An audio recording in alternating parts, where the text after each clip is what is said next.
Akhir-akhir ini kita mendengar berita buruk atau bahkan kisah ini menimpa kita sendiri, bahwa ada orang yang mengajak untuk menitipkan uangnya dengan penghasilan yang menggiurkan dalam waktu singkat.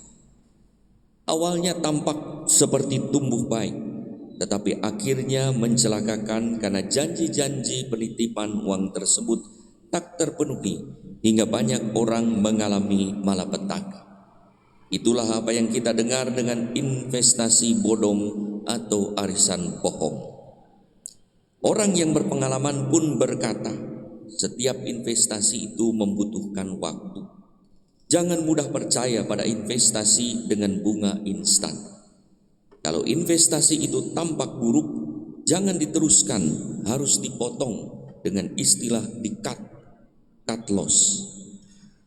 Saudara-saudari yang terkasih, boleh jadi hidup ini juga disebut sebagai sebuah investasi, yaitu proses menanam yang membutuhkan waktu untuk menghasilkan buah. Tidak ada hidup yang instan, ada proses yang harus diikuti.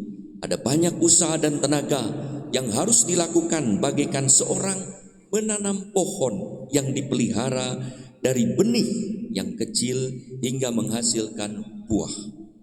Ada proses penanaman, penyiraman, pemupukan, penyiangan, dan pemeliharaan agar buahnya pun tumbuh beserta berlimpah buah.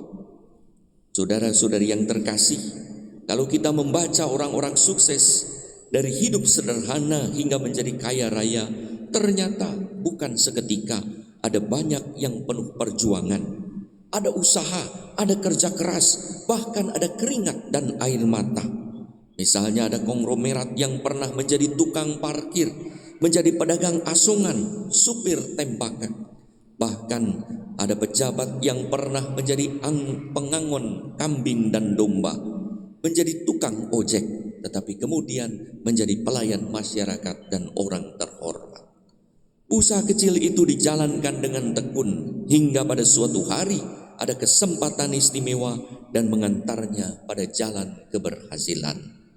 Saudara-saudari yang terkasih, Yesus mengisahkan perumpamaan tentang investasi kehidupan dengan menampilkan pohon ara. Pohon ara itu adalah pohon populer yang menjadi identitas keluarga Israel. Untuk itu tak heran bahwa di kebun anggur, kalau ada seorang yang mempunyai kebun anggur, tetapi kenapa harus menanam pohon ara juga? Karena pohon ara adalah lambang kepemilikan keluarga Israel. Setiap keluarga menanam pohon ara sebagai simbol kepemilikan mereka. Maka keluarga-keluarga Yahudi akan memelihara dengan baik pohon ara yang ditanamnya. Tumbuhnya pohon ara seakan menunjukkan kemakmuran keluarga dan bagaimana keluarga-keluarga itu memelihara keluarganya. Kalau dipelihara dengan baik, pohon ara pasti tumbuh dalam 3 tahun. Pohon ara akan matang dalam 3 tahun, tumbuh dan berbuah dalam 3 tahun. Kalau dalam 3 tahun ternyata pohon ara tidak berbuah, biasanya tak akan menghasilkan buah. Untuk itu 3 tahun pertama menentukan masa depan pohon ara, menentukan kualitas pohon ara, atau akan berbuah lebat dengan kualitas baik ataukah tidak. Jadi pemilik pohon ara tersebut datang mencari buah setelah 3 tahun. Dan ternyata pada saat yang dinantikan belum juga berbuah. Pemilik itu tentu kecewa. Bagaimana mungkin ia telah menginvestasikan tanahnya, benihnya, upah pengurus kebun, dan biaya-biaya lain selama 3 tahun dan ternyata belum bertanda petik, belum berbunga juga, belum berbuah. Maka wajarlah kalau ia memintanya untuk segera cut loss, yaitu istilah dari cut one's losses yang berarti menghentikan aktivitas atau kegiatan usaha yang gagal untuk mengurangi kerugian yang lain. Maka kalau tuan pemilik kebun anggur itu berkata, tebanglah, wajar, daripada rugi, lebih baik biaya, waktu, energi, tanah, dan apa yang dimilikinya digunakan untuk hal yang lain yang lebih menjanjikan lagi. Namun pengurus kebun anggur itu memohon dengan sangat, memohon waktu 1 tahun investasi lagi dengan harapan berbuah. Kalau tidak, lakukanlah cut loss, tebanglah, jangan sekarang, tapi beri waktu 1 tahun lagi. Tentu keberanian menawarkan ini ada dasarnya, yaitu optimisme yang akan diikuti dengan usaha lebih keras lagi agar sungguh berbuah tahun depan. Karena kalau tidak, pengurus kebun anggur itu bukan hanya akan dimarahi, tetapi juga mungkin dianya akan di-cut loss, akan dipecat.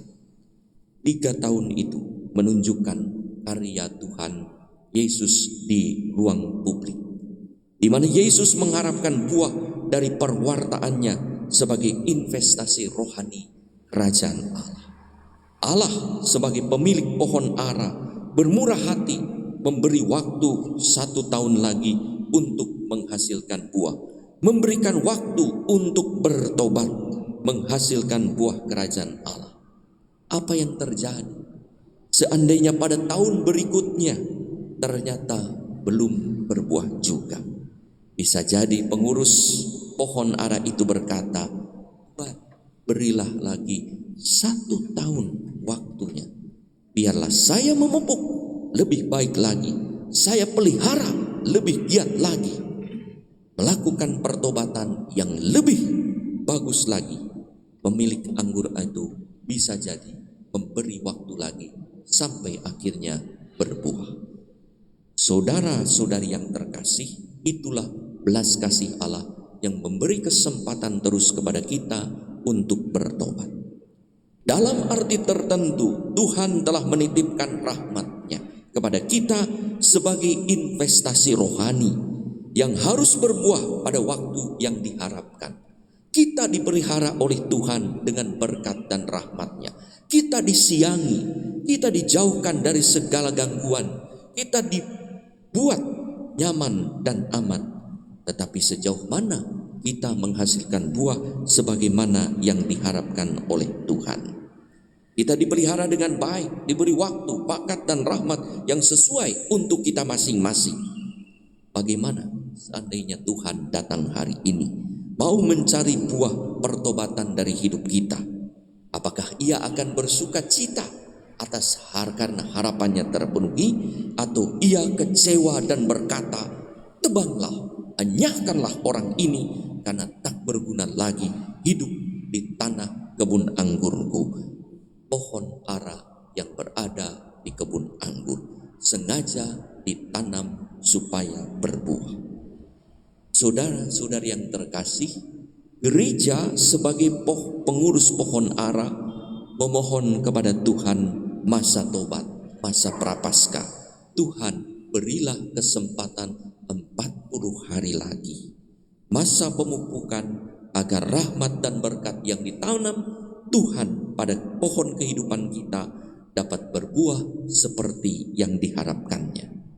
Tuhan memberi waktu masa prapaskah ini setiap tahun bahkan untuk memupuk diri kita.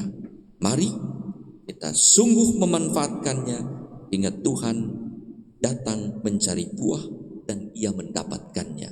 Ia memetik dan bersuka cita atas hidup kita, karena rahmat dan berkat yang ditanam dalam diri kita ternyata menghasilkan buah berlimpah.